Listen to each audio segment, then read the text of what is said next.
ಎಲ್ಲರಿಗೂ ನಮಸ್ತೆ. ನಾವಿವತ್ತು ಮಾಡ್ತಾಯಿದ್ದೀವಿ ಚಿಕನ್ ಫ್ರೈ ಮಸಾಲ. ಮೊದಲು ಒಂದು ಬಾಣಲಿಗೆ ಎಣ್ಣೆ ಹಾಕೋಣ. ಎಣ್ಣೆ ಕಾದ್ಮೇಲೆ ಅದಕ್ಕೆ ಈರುಳ್ಳಿ ಹಾಕ್ಕೊಳ್ಳೋಣ. ಈರುಳ್ಳಿನ ಚೆನ್ನಾಗಿ ಬಾಡಿಸ್ಕೊಳ್ಳೋಣ ಎಣ್ಣೆ ಜೊತೆಗೆ. ಈರುಳ್ಳಿ ಸ್ವಲ್ಪ ಕಲರ್ ಚೇಂಜ್ ಆಗೋವರೆಗೂ ಬಾಡಿಸ್ಕೊಂಡ್ರೆ ಸಾಕು.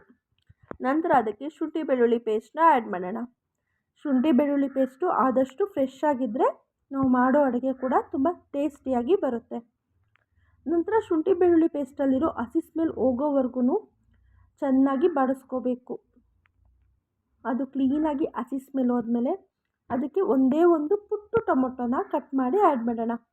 ಒಂದು ಚಿಕ್ಕ ಟೊಮೊಟೊ ಆದರೆ ಸಾಕು, ಅಥವಾ ದೊಡ್ಡದು ತೊಗೊಂಡ್ರೆ ಅದರಲ್ಲೊಂದು ಅರ್ಧ ಹಾಕಿ. ನೀವು ತೊಗೊಂಡಿರೋ ಕ್ವಾಂಟಿಟಿಗೆ ಕರೆಕ್ಟಾಗಿರುತ್ತೆ. ಸೊ ಆವಾಗ ಕ್ಲೀನಾಗಿ ಬಾಡಿಸ್ಕೊಂಡು ಅದಕ್ಕೆ ಚಿಕನ್ನ ಆ್ಯಡ್ ಮಾಡ್ಕೊಳ್ಳೋಣ. ಚಿಕನ್ನ ಕ್ಲೀನಾಗಿ ತೊಳ್ಕೊಂಡು ಇಟ್ಕೋಬೇಕು. ಆನಂತರ ಚಿಕನ್ ಆ್ಯಡ್ ಮಾಡಿ ಉರಿನ ಸಿಮ್ಮಲ್ಲಿಟ್ಟು ಒಂದು ಸಲ ಮಿಕ್ಸ್ ಮಾಡೋಣ. ನಂತರ ಅದಕ್ಕೆ ಒಂದು 1/4 ಟೀ ಸ್ಪೂನ್ ಆಗೋಷ್ಟು ಅರಿಶಿನ ಹಾಕ್ಕೊಳ್ಳೋಣ.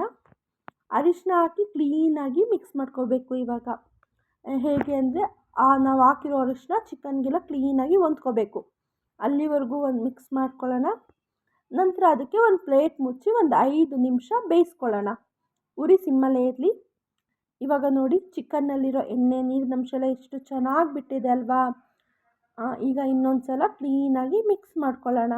ಆದಷ್ಟು ಉರಿ ಈಗಲೂ ಕೂಡ ಸಿಮ್ಮಲ್ಲೇ ಇರಬೇಕು. ಸಿಮ್ಮಲ್ಲೇ ಇಟ್ಟು ಉರಿಯೋದ್ರಿಂದ ಇನ್ನೂ ಚೆನ್ನಾಗಿ ಎಣ್ಣೆ ಅಂಶ ಚಿಕನ್ನಲ್ಲಿರೋದೆಲ್ಲ ಬಿಡುತ್ತೆ. ನಂತರ ಅದಕ್ಕೆ ಅಚ್ಕಾರದ ಪುಡಿನ ಆ್ಯಡ್ ಮಾಡೋಣ. ಅಚ್ಕಾರದ ಪುಡಿನ ಆ್ಯಡ್ ಮಾಡಿ ಕ್ಲೀನಾಗಿ ಇನ್ನೊಂದು ಸಲ ಮಿಕ್ಸ್ ಮಾಡ್ಕೊಳ್ಳೋಣ. ಆದಷ್ಟು ಚೆನ್ನಾಗೇ ಮಿಕ್ಸ್ ಮಾಡ್ಕೋಬೇಕು. ಅಚ್ಕಾರದ ಪುಡಿ ಆ ಎಣ್ಣೆ ಜೊತೆಗೆ ಕ್ಲೀನಾಗಿ ಚಿಕನ್ಗೆಲ್ಲ ಬೆರಿಬೇಕು.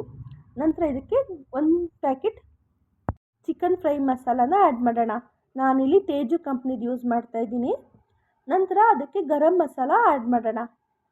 ಇದು ಮನೇಲಿ ಮಾಡಿರೋ ಗರಂ ಮಸಾಲ, ತುಂಬ ಟೇಸ್ಟಿಯಾಗಿ ಬರುತ್ತೆ ಚಿಕನ್ ಫ್ರೈ ಮಸಾಲ. ನಂತರ ಅದಕ್ಕೆ ಧನಿಯಾ ಪುಡಿನೂ ಹಾಕ್ಕೊಳ್ಳೋಣ. ಧನಿಯಾ ಪುಡಿ ಸ್ವಲ್ಪ ಆದರೆ ಸಾಕು, ಜಾಸ್ತಿ ಹಾಕ್ಕೊಳ್ಳೋದು ಬೇಡ. 1/4 ಟೀ ಸ್ಪೂನ್ ಅಷ್ಟು ಆದರೆ ಸಾಕು. ನಂತರ ಇದಕ್ಕೆ ಒಂದು ಚಿಟಿಕೆ ಪೆಪ್ಪರ್ ಪುಡಿನೂ ಆ್ಯಡ್ ಮಾಡೋಣ. ನಿಮಗೆ ಬೇಡ ಅಂದರೆ ಬರೀ ಅಚ್ಕಾರದ ಪುಡಿನೇ ಇನ್ನೊಂದು ಸ್ವಲ್ಪ ಜಾಸ್ತಿ ಹಾಕ್ಕೋಬೇಕು. ನಂತರ ಕ್ಲೀನಾಗಿ ಮಿಕ್ಸ್ ಮಾಡ್ಕೋಬೇಕು. ಆದಷ್ಟು ಇವಾಗಲೂ ಸಿಮ್ಮಲ್ಲೇ ಉರಿ ಇರಲಿ, ಇಲ್ಲಾಂದರೆ ಮಸಾಲೆ ಎಲ್ಲ ತಲೆ ಹಿಡಿದ್ಬಿಡುತ್ತೆ. ನಂತರ ರುಚಿಗೆ ತಕ್ಕಷ್ಟು ಉಪ್ಪು ಹಾಕ್ಕೊಳ್ಳೋಣ. ಉಪ್ಪು ಹಾಕ್ಕೊಂಡು ಕ್ಲೀನಾಗಿ ಇನ್ನೊಂದು ಸಲ ಎಲ್ಲ ಮಿಕ್ಸ್ ಮಾಡಿಕೊಂಡು ಇದಕ್ಕೆ ಒಂದು ಸ್ವಲ್ಪ ನೀರು ಹಾಕ್ಕೊಂಡ್ರೆ ಸಾಕು. ಇಲ್ಲ ನಿಮಗೆ ಗ್ರೇವಿ ಬೇಕು ಅಂದರೆ ಮಾತ್ರ ನೀರು ಹಾಕ್ಕೊಳ್ಳಿ. ಇಲ್ಲ ಗ್ರೇವಿ ಬೇಡ ಅಂದರೆ ಹಾಗೆ ಸಿಮ್ಮಲ್ಲೇ ಇಟ್ಟು ಕೈ ಆಡ್ತಾನೆ ಇಡಿ. ಚಿಕನ್ ಆಲ್ಮೋಸ್ಟ್ ಬೇಗ ಬೇಯುತ್ತೆ. ನೋಡಿ ಇವಾಗ ನೀರು ಹಾಕಿರೋ ನೀರೆಲ್ಲ ಕ್ಲೀನಾಗಿ ಕುದೀತಿದೆ. ಇದಕ್ಕೆ ಕೊತ್ತಂಬರಿ ಕಡ್ಡಿ ಹಾಕಿ. ಕೊತ್ತಂಬರಿ ಕಡ್ಡಿ ಅಂದರೆ ಎಳೆ ಕಡ್ಡಿನ ಹಾಕ್ಕೊಳ್ಳಿ, ಆವಾಗ ಟೇಸ್ಟ್ ಕೂಡ ಚೆನ್ನಾಗಿರುತ್ತೆ. ನೋಡಿದ್ರಾ ಎಷ್ಟು ಚೆನ್ನಾಗಾಗಿದೆ ನಮ್ಮ ಚಿಕನ್ ಫ್ರೈ ಮಸಾಲ. ನೋಡ್ತಿದ್ರೆ ಬಾಯಲ್ಲಿ ನೀರು ಬರುತ್ತೆ. ಇವಾಗ ಅದಕ್ಕೆ ಕೊತ್ತಂಬರಿ ಹಾಕ್ಕೊಳ್ಳೋಣ. ಕೊತ್ತಂಬರಿ ಹಾಕ್ಕೊಂಡು ಕ್ಲೀನಾಗಿ ಮಿಕ್ಸ್ ಮಾಡ್ಕೋಬೇಕು. ಆಹಾ, ಎಷ್ಟು ಚೆನ್ನಾಗಾಗಿದೆ ಅಲ್ಲ. ಇದು ನಾನು ಮಾಡಿರೋ ಮೊದಲನೇ ವಿಡಿಯೋ. ಏನಾದರೂ ತಪ್ಪಾಗಿದ್ದರೆ ದಯವಿಟ್ಟು ಕ್ಷಮಿಸಿ. ನಿಮ್ಮ ಸಪೋರ್ಟ್ ಇದ್ದರೆ ಹೀಗೆ ಇನ್ನೂ ಅನೇಕ ವಿಡಿಯೋಗಳು ಬರ್ತವೆ ನಮ್ಮ ಚಾನಲಲ್ಲಿ. ನನ್ನ ವಾಯ್ಸಲ್ಲಿ ಅಥವಾ ಕ್ಯಾಮ್ರಾ ಕ್ಲಾರಿಟಿ ಇಲ್ಲ ಅಂದರೆ ದಯವಿಟ್ಟು ತಿಳಿಸಿ. ಇವಾಗ ನೋಡಿ ಚಿಕನ್ ಫ್ರೈ ಮಸಾಲ ಎಷ್ಟು ಚೆನ್ನಾಗಿದೆ.